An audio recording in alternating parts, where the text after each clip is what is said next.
검색로 노출될까요? 안녕하세요. 스마트 이지큐입니다. 방금과 같은 질문은 제가 정말 많이 듣는 질문 중 하나입니다. 스마트 스토어는 꾸준히 판매자를 늘리기 위해서 각종 혜택을 제공하고 있고 다양한 지원 정책을 통해 코로나 시대에 더 크게 성장했습니다. 판매자들은 어떤 준비를 해야 할까요? 스마트 스토어에 어울리는 상품 찾기부터 운영 전략까지 도움되는 이야기들을 전해드리고자 합니다. 스마트 스토어를 활용하면 좋을 업종이나 상품 유형 같은 게 있을까요? 네이버 쇼핑에서 잘 나오게 하려면 누구나 해야 하긴 하는데요.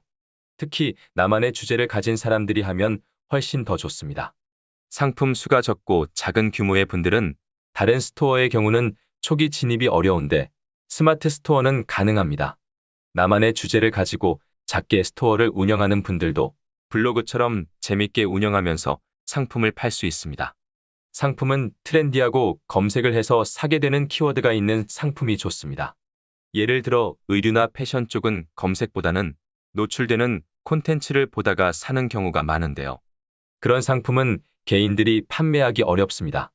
기획 전에 무조건 들어가야 하고 쇼윈도 나오는 게 가장 중요합니다. 돈을 써야 합니다. 그런데 자파류나 건강 관련 상품 등 정보성 상품들은 검색해서 사는 추세입니다.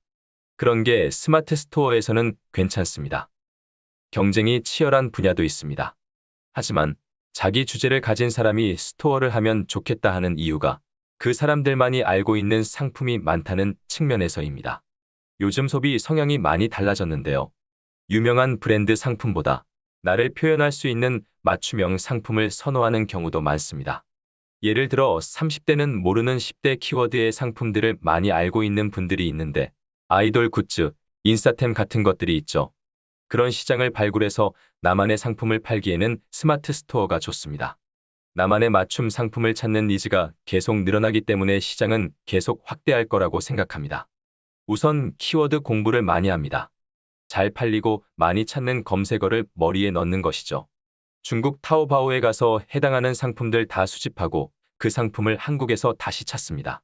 가격 경쟁력을 가진 상품을 우선 조금 판매해보고 반응이 좋으면 사입으로 들여오는 식이죠. 정보는 사람들하고 이야기하면서 알아가는 게 많습니다. 각각의 사람들이 생각하는 아이템이 다 다르죠. 대화하면서 내가 알지 못하는 숨어있는 키워드를 발굴하기도 합니다. 네이버 트렌드 쇼핑 인사이트, 스토어들마다 베스트 상품, 마케팅 메시지, 인스타그램 같은 것들 보면서도 정보를 많이 얻습니다. 네이버에서 제공하는 가이드가 있는데요. 그 가이드대로 하는 게 기본입니다. 그리고 신규 사업자라면 네이버에서는 신규 스토어의 신선도 점수를 주는데 초기에는 비교적 검색 노출이 되기 쉬워집니다. 3개월 이상 되면 신선도가 내려가는데요. 3개월 동안 스토어 브랜딩을 잘 시켜줘야 합니다.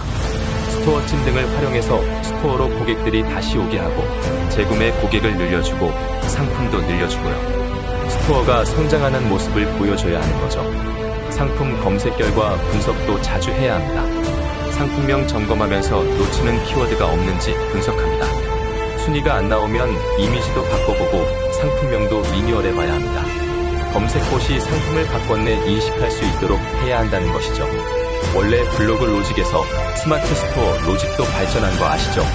블로그 키울 때 매일 글 써라, 소통해라 이렇게 말하는 것처럼 스토어도 그걸 그대로 해주면 좋습니다. 신규 상품을 주기적으로 올리고 방문자들과 소통하고 관리를 해주는 겁니다.